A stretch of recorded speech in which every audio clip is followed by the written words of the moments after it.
Hello everyone, कैसे हैं आप लोग? है ना।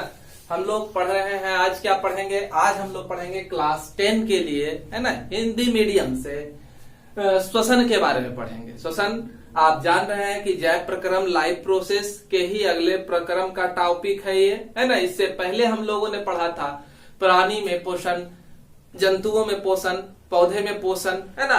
आज का टॉपिक जो है श्वसन है, ठीक है। रेस्पायरेशन किसे कहते हैं, श्वसन क्या है, जंतुओं के लिए इसका क्या महत्व है, इसके बारे में आज हम लोग विस्तार से देखेंगे। तो श्वसन, श्वसन से आप लोग क्या समझते हैं? सांस लेना और क्या, सांस छोड़ना, ठीक है। निःश्वसन और निःश्वसन। निःश्वसन में हम लोग क्या करते हैं, वातावरण से गैस को अंदर खींचते हैं, और निःश्वसन में क्या करते हैं, सारे हवा को क्या करते हैं, बाहर निकालते हैं। तो हम जानते हैं, आज जानते हैं कि कहते हैं कि सांस में हम लोग क्या लेते हैं, ऑक्सीजन लेते हैं। तो ये वायुमंडल जो है, वायुमंडल में क्या है, ढेर सारे गैस है। वायुमंडल गैसों का मिश्रण है, और उस गैस में से हम लोग सिर्फ सांस में ऑक्सीजन ले सकते हैं। हमारे नाक में तो कोई फिल्टर नहीं लगा हुआ है, जिससे कि हम लोग क्या करेंगे, नाक में ही फिल्टर करके सारी हवा को छोड़ देंगे और ऑक्सीजन को अंदर लेंगे। हम जानते हैं कि हमारे वायुमंडल में सबसे ज्यादा मात्रा में पाई जाने वाली गैस कौन है, नाइट्रोजन है। जब ज्यादा मात्रा में पाई जाती है तो यह भी हमारी नाक से क्या है, अंदर जाती है, ठीक है। ये भी हमारी नाक से अंदर जाएगी, लेकिन अंदर सिर्फ ऑक्सीजन का उपयोग होगा, और निःश्वसन के समय ये भी वापस क्या कर दिया जाएगा, निकाल दिया जाएगा, ठीक है। ये हम लोग श्वसन ब्रीथिंग को देखें, ठीक है। अब है कि आखिर हम लोग ऑक्सीजन हवा जो अंदर लेते हैं वो श्वसन करते ही क्यों है, ठीक है। तो हम लोग जो ऑक्सीजन हवा लेते हैं, तो यह याद रखना है कि ऑक्सीजन जो हम लोग हवा के रूप में अंदर लेते हैं, उस ऑक्सीजन का काम है हमारे भोजन का ऑक्सीकरण करना, है ना।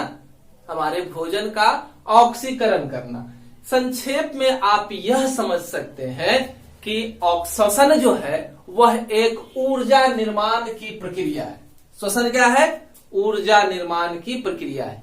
यानी कि श्वसन के द्वारा जीवों में ऊर्जा का निर्माण होता है, ठीक है। हम सबसे पहले मनुष्य में पाचन को पढ़े हैं। इससे पहले वाला वीडियो हमारे चैनल पर मौजूद है।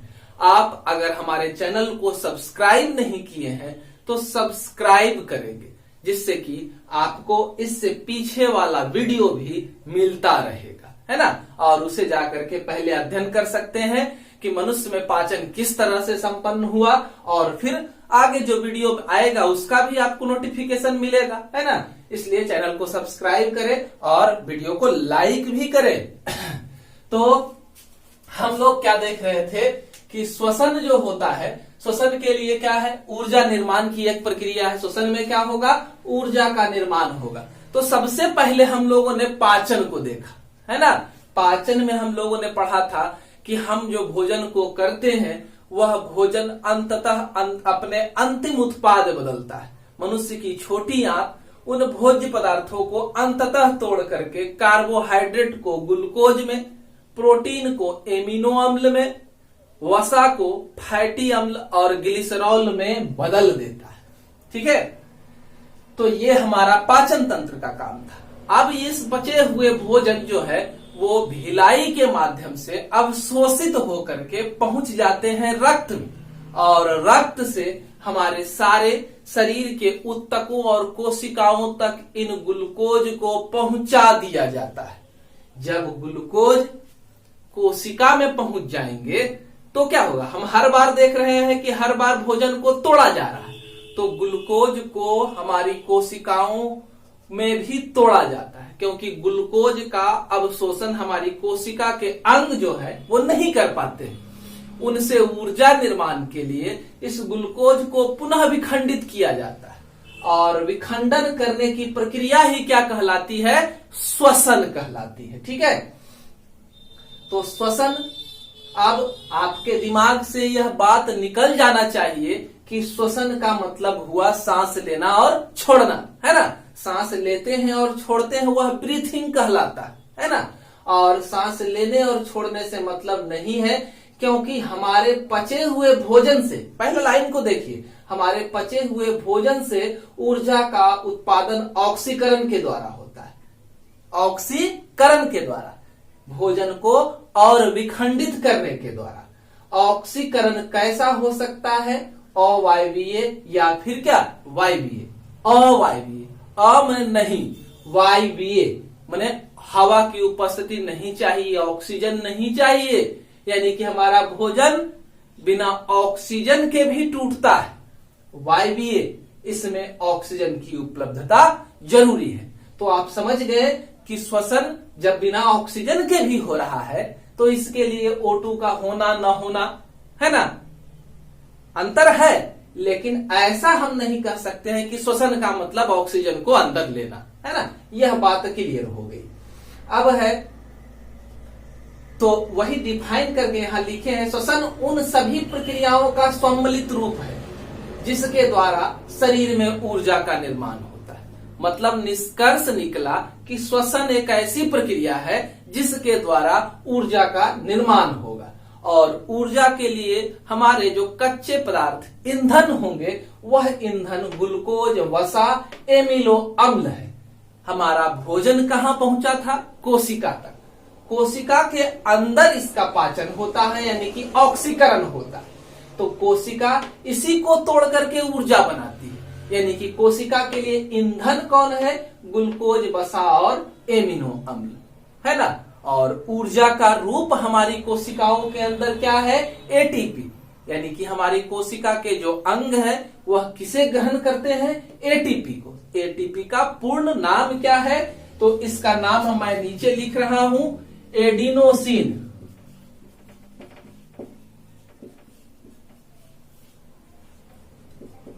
ट्राइफॉस्फेट। एटीपी को पूर्ण नाम जो है वह एडिनोसिन ट्राइफॉस्फेट है, ठीक है। अब आप देखें कि यह एटीपी का निर्माण करता है। एटीपी को जैव ऊर्जा, है ना, जीवों की ऊर्जा या बायो करेंसी के नाम से जाना जाता है, ठीक है। अब अगर हमारे शरीर में पूछेगा कि श्वसन का समीकरण दे, तो श्वसन के समीकरण के लिए C6H12O6 ग्लूकोज का फॉर्मूला। ग्लूकोज ऑक्सीजन की उपस्थिति में एक ग्लूकोज को तोड़ने के लिए 6 अणु ऑक्सीजन की अनिवार्यता होती है। जब यह टूटता है तो 6 अणु कार्बन डाइऑक्साइड, 6 अणु जल और 38 अणु ऊर्जा का, यानी कि एटीपी का निर्माण होता है, ठीक है। अब श्वसन की प्रक्रिया को एक बार फिर लिखा गया है। वैसी क्रियाओं को सम्मिलित रूप से, जिसमें बाहरी वातावरण से O2 को लेकर कोशिकाओं तक पहुंचाया जाता है। ग्लूकोज का ऑक्सीकरण कई चरणों में विशिष्ट एंजाइम की उपस्थिति में होता है। एटीपी का निर्माण होता है और CO2 मुक्त होता है, वही श्वसन कहलाता है ना। श्वसन की परिभाषा अगर 2 नंबर में आपको दिया जाए तो आप इसे लिखेंगे, और समीकरण को पूछे तो समीकरण को लिखना है, ठीक है। अब है अवायवीय श्वसन। वायवीय श्वसन कहाँ होता है? अवायवीय, तो यह कोशिका द्रव में ही कंप्लीट हो जाता है। ग्लूकोज टूटता है और 3 कार्बन एटम वाला एक यौगिक, 2 यौगिक जिसका नाम पाइरुवेट है, उसका निर्माण करता है। अब देखिए, हम लोग पढ़ लिए कि श्वसन अलग अलग जीवों में, यहां तक कि जीवाणु के अंदर, विषाणु के अंदर, है ना, और क्या, तो हमारे पेशी के अंदर, माइटोकॉन्ड्रिया के अंदर, सब जगह होता है। अब इसको विस्तार से देखते हैं, इस तरह से समझे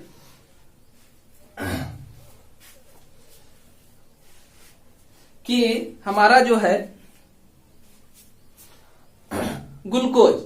ग्लूकोज हमारी कहां पहुंचा? कोशिकाओं के अंदर पहुंचेगा। तो कोशिका का डायग्राम आपको याद होगा। कोशिका का डायग्राम कुछ इस तरह से था।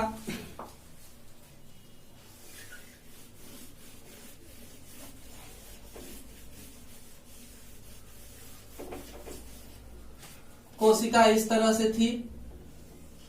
कोशिका के अंदर केंद्रक और कोशिका अंग थे। माइटोकॉन्ड्रिया को यहां दिखाना है, माइटोकॉन्ड्रिया को यहां दिखाना है। तो इस तरह से सबसे पहले ग्लूकोज जो है कोशिका के कोशिका द्रव्य में पहुंचता है।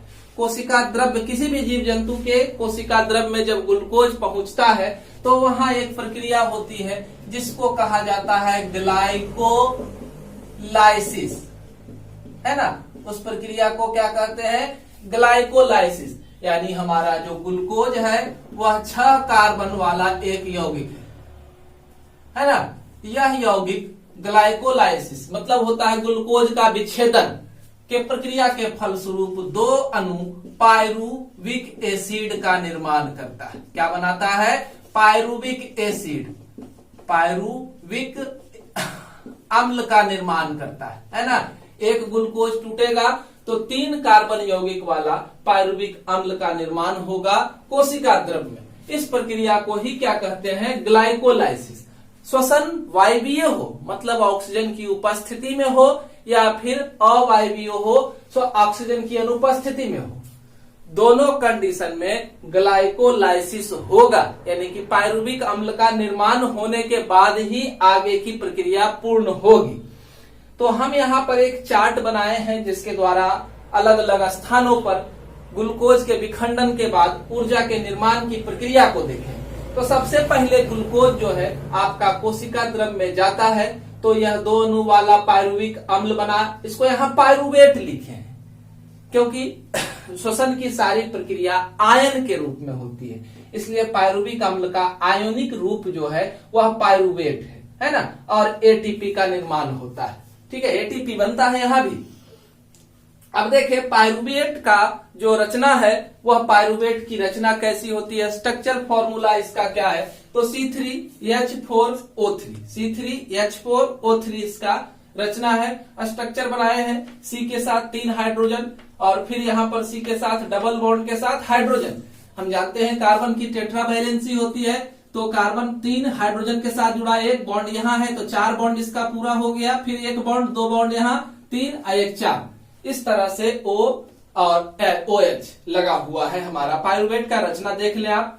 उसके बाद अगर पायरुवेट जो है ईस्ट की कोशिकाओं में जाता है ना, ईस्ट के कोशिका द्रव्य से, वह कोशिका द्रव्य में ही इसका काम हो जाएगा क्योंकि वहां ऑक्सीजन की उपस्थिति नहीं होती है। ऑक्सीजन की अनुपस्थिति में क्या होता है तो पायरुवेट जो है वह टूट जाता है और इथेनॉल का निर्माण करता है, C2H5OH का निर्माण करता है। किसका निर्माण करता है? C2H5OH का, इथाइल अल्कोहल या इथेनॉल का निर्माण करता है, ठीक है। और इसी प्रक्रिया को ईस्ट अगर इस तरह की प्रक्रिया को संपन्न करता है तो इसे क्या कहते हैं? किण्वन। क्या कहा जाता है? किण्वन कहा जाता है। किण्वन प्रक्रिया क्या है कि अगर पायरुवेट ऑक्सीजन की अनुपस्थिति में इथेनॉल और CO2 में बदल जाता है तो इस प्रक्रिया को ही क्या कहते हैं? किण्वन, फर्मेंटेशन कहते हैं। और इसी क्रिया के द्वारा अल्कोहल, शराब का निर्माण किया जाता है ना। बेकरी उत्पाद में भी मदद मिलती है किण्वन से। उसके बाद अगर मान लेते हैं मनुष्य है ना, और मनुष्य के अंदर जब हम लोग दौड़ रहे होते हैं तो क्या देखते हैं? हमारा मुंह भी खुल जाता है, नाक तो खुला हुआ है, उसके बाद भी लगता है कि सांस लेने में बेचैनी हो रही है क्योंकि जब हम दौड़ रहे हैं तो हमारे शरीर के अंदर क्या हो रहा है?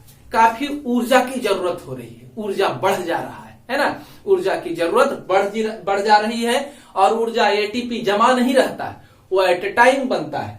तो उस कंडीशन में ज्यादा से ज्यादा ग्लूकोज को तोड़ने की आवश्यकता हमारे शरीर को होती है। तो वो ज्यादा से ज्यादा ऑक्सीजन रहेगा तब ना ग्लूकोज को तोड़ पाएगा। ऑक्सीजन की कमी हो जाती है। इस कंडीशन में हमारे शरीर में भी कुछ ग्लूकोज बिना ऑक्सीजन के ही टूट जाते हैं। तो जब बिना ऑक्सीजन के टूटेंगे तो क्या होता है? लैक्टिक अम्ल। फॉर्मूला लिख दिए है C3H6O3। यहाँ पर स्ट्रक्चर फॉर्मूला, C के साथ 3 बॉन्ड के साथ हाइड्रोजन, C के साथ एक जगह पर क्या लगा? OH ग्रुप और एक जगह पर H लगा और दूसरा फिर एक से C जुड़ गया, C से डबल बॉन्ड के साथ ऑक्सीजन और फिर OH ग्रुप। इस तरह से लैक्टिक अम्ल का फॉर्मूला है। तो हमारी शरीर में लैक्टिक अम्ल का निर्माण होता है और ये लैक्टिक अम्ल हमारी पेशियों में जमा हो जाता है। लैक्टिक अम्ल पेशियों में अगर जमा होगा तो मनुष्य में थकावट उत्पन्न होगी, मनुष्य के मांसपेशियों में क्रैम्प होगा, दर्द होगा मांसपेशियों में, है ना। तो इस तरह से थकान उत्पन्न होने का कारण है लैक्टिक अम्ल का निर्माण होना। और यह थकान खत्म कब होती है? जब हम लोग आराम करते हैं। आराम के कंडीशन में लैक्टिक अम्ल वापस टूट जाता है कार्बन डाइऑक्साइड और जल में, कार्बन डाइऑक्साइड और जल में, जिससे हमारी पेशियों को राहत मिलती है। हम लोग रिफ्रेश, ताजा हो जाते हैं। दिन भर की थकान रात की नींद के बाद खत्म हो जाती है, क्योंकि सारा लैक्टिक अम्ल वापस टूट जाता है कार्बन डाइऑक्साइड और जल में, है ना। अब यह ग्लूकोज यानी कि पायरुवेट जो है माइटोकॉन्ड्रिया के अंदर पहुंच जाए हमारे शरीर में, उस कंडीशन में क्या होगा कि ऑक्सीजन उपलब्ध है। ऑक्सीजन की उपलब्धता के कारण यह CO2 जल और 38 अणु ATP का निर्माण करेगा। तो यह हमारा ऑक्सीजन श्वसन का फ्लो चार्ट कहिए, है ना, समझने के लिए आसान है। इसको आप स्क्रीनशॉट लेकर के लिख सकते हैं या वीडियो को रोक करके इसे नोट करें, है ना। उसके बाद हम लोग आगे चलते हैं।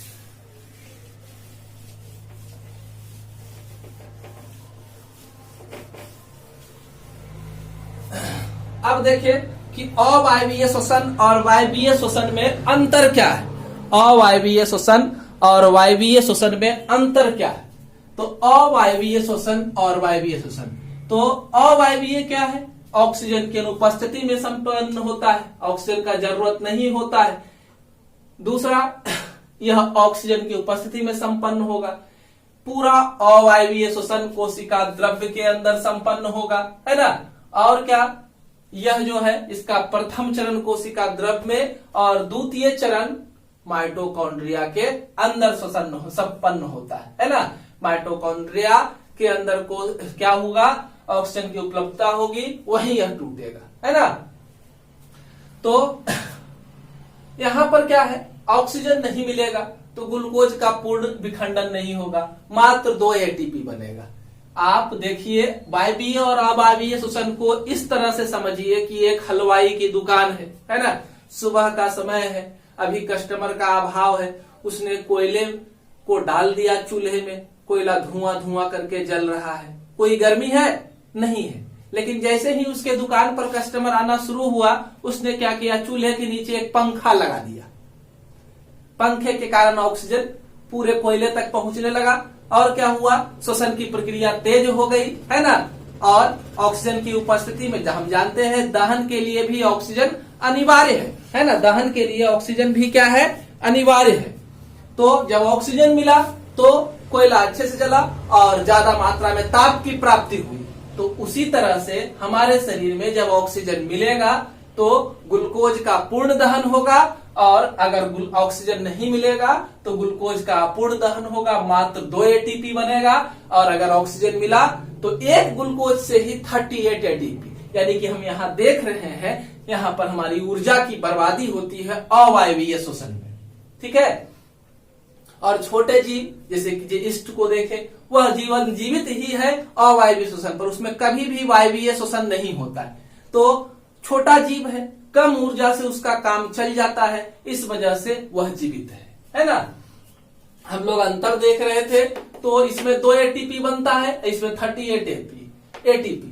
अवायवीय श्वसन में अगर ईस्ट है तो इथेनॉल का निर्माण होता है, मनुष्य में अवायवीय श्वसन हो रहा है तो लैक्टिक अम्ल का निर्माण होता है। और यहाँ पर जो है वायवीय श्वसन जब होता है हम लोगों में तो CO2 और जल बनता है। तो ये दोनों में क्या हुआ, अंतर स्पष्ट हुआ, ठीक है। अब हम लोग कुछ कार्यकलाप को देखते हैं, ठीक है। कुछ कार्यकलाप को, जैसे कि एक कार्यकलाप है चूने के पानी के बारे में है ना। चूने के पानी के बारे में है कि चूने का पानी में अगर हम लोग कार्बन डाइऑक्साइड डालते हैं तो उसका रंग क्या हो जाता है, दूधिया हो जाता है, ठीक है। चूना का पानी कैसा हो जाएगा, दूधिया हो जाएगा। तो इसके लिए एक प्रयोग करते हैं, खाली सिरिंज लेते हैं, एक टेस्ट ट्यूब में चूने का पानी ले लिए। अब इस सिरिंज में बार बार हवा भर करके इसमें डाल रहे हैं, है ना। डालते जा रहे हैं। आप अवधि को देखें, क्योंकि हमारा जो हवा है उसमें 0.03% या अब 0.4 हो गया है, तो इतनी मात्रा में कार्बन डाइऑक्साइड है। और जब हम हवा, उसके बाद क्या है कि हम लोग क्या कर रहे हैं कि मुंह के द्वारा इसमें क्या किए कि अभी सिरिंज से लगातार डाल रहे हैं और चूने के पानी के दूधिया होने की अवधि को नोट करेंगे, टाइम को नोट करेंगे कि कितना समय तक कितना सिरिंज हवा हम लोगों ने डाला कि यह पानी दूधिया हुआ। और इसमें हम लोग मुंह से फूंक मार रहे हैं। दूसरी परख नली में हम लोगों ने क्या किया, चूने का पानी रखा और मुंह से फूंक मार रहे हैं। तो हम जब मुंह से फूंक मारेंगे तो उसमें कार्बन डाइऑक्साइड की मात्रा क्या होगी, ज्यादा होगी, है ना। तो देखते हैं कि फूंक मारने के बाद की अवधि को नोट करेंगे, कितना बार फूंक मारे कि इसका पानी का रंग दूधिया हो गया। तो हम लोग देख रहे हैं कि कार्बन डाइऑक्साइड की उपस्थिति में जितना ज्यादा रहेगा उतना जल्दी क्या हुआ, दूधिया हुआ, है ना। दूसरा कार्यकलाप है कि किण्वन के द्वारा कार्बन डाइऑक्साइड गैस मुक्त होती है कि नहीं होती है, इसका जांच करना है। किण्वन के द्वारा कार्बन डाइऑक्साइड गैस मुक्त होता है या नहीं, इसकी जांच करना है।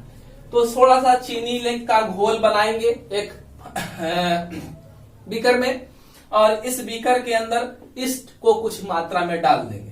कॉर्क के द्वारा इसको पूरा टाइट कर देंगे, ऐसी व्यवस्था करेंगे, है ना। एक टेस्ट ट्यूब के अंदर चूना जल पहले से रहेगा और कुछ देर के बाद ईस्ट जो है चीनी को खा करके क्या करेगा, अवायवीय शोषण को कंप्लीट करेगा, इथेनॉल और कार्बन डाइऑक्साइड को मुक्त करेगा। कार्बन डाइऑक्साइड इस नली से आते हुए यहाँ पहुंचेगा और चूने का जल को क्या कर देगा, दूधिया कर देगा। इससे इस बात की पुष्टि हुई कि ईस्ट कार्बन डाइऑक्साइड मुक्त करता है। अगर मुक्त नहीं करता तो चूने का जल दूधिया नहीं होता, है ना। तो इस तरह से हम लोगों ने देखा, ठीक है। अब हम लोग देखेंगे किसके बारे में, पौधे में श्वसन के बारे में देखेंगे। क्या देखेंगे, पौधे में श्वसन के बारे में देखेंगे। तो पौधे में श्वसन, जैसे मनुष्य में श्वसन के लिए क्या है, विशेष अंग है, फेफड़ा है ना, नाक है, नाक से सांस लेते हैं, फेफड़ा में हवा पहुंचता है, उसके बाद रक्त उसको पूरे शरीर के अंदर क्या करता है, पहुंचाने का काम करता है। पौधे में ऐसा नहीं होता है। पौधे में अलग अलग अंग अपना अपना श्वसन खुद करते हैं। पत्ती अपना श्वसन खुद करेगी, तना अपना श्वसन खुद, जड़ अपना श्वसन खुद। तो इसके लिए पौधे की पत्तियों में स्टोमाटा पाया जाता है ना। पौधे के तना के ऊपर छोटे छोटे छिद्र होते हैं जिनको लेंटिसल या वातरंध्र कहते हैं। जड़ को देखते हैं तो जड़ के ऊपर क्या है, इस तरह से नई जड़ों में, पुरानी जड़ों में ये नहीं होता है, और पुरानी जड़ों में श्वसन के लिए फिर उसको आश्रित होना होता है दूसरे चीजों पर, लेंटिसल पर। तो ये रूट हेयर है, मूल रोम कहते हैं इसको। मूल रोम मिट्टी के अंदर जो ऑक्सीजन होता है उसको अवशोषित करके, है ना, जड़ को उपलब्ध कराने का काम करता है। तो इस तरह से पौधे में श्वसन के लिए क्या है, अलग अलग अंग है। स्टोमाटा का चित्र को देखिए, है ना। ये जो है सहायक कोशिका है बगल वाला, इसको क्या कहते हैं, सहायक कोशिका कहते हैं।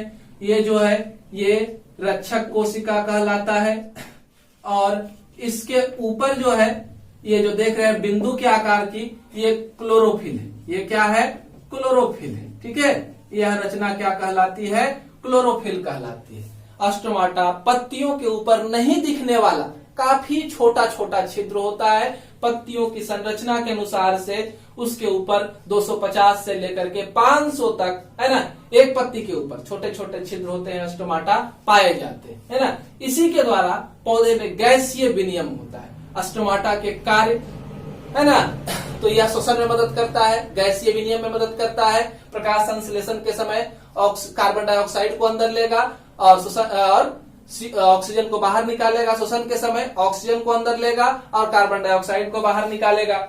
इसके अलावा पौधे को जब गर्मी लगेगी तो एक्स्ट्रा गर्मी को जलवाष्प के रूप में इन छिद्र के द्वारा बाहर निकालेगा, है ना, बाष्पोत्सर्जन जिसे कहते हैं। तो यह पौधे में श्वसन की प्रक्रिया है ना। हम लोगों ने पौधे में श्वसन को देखा, श्वसन किस तरह से होता है। इसके बाद अगला टॉपिक जो हम लोग लेंगे, है ना, वो होगा जंतुओं में श्वसन। जंतुओं में श्वसन को हम लोग देखेंगे। वीडियो पसंद आए लाइक करें, है ना, चैनल को सब्सक्राइब करें। धन्यवाद।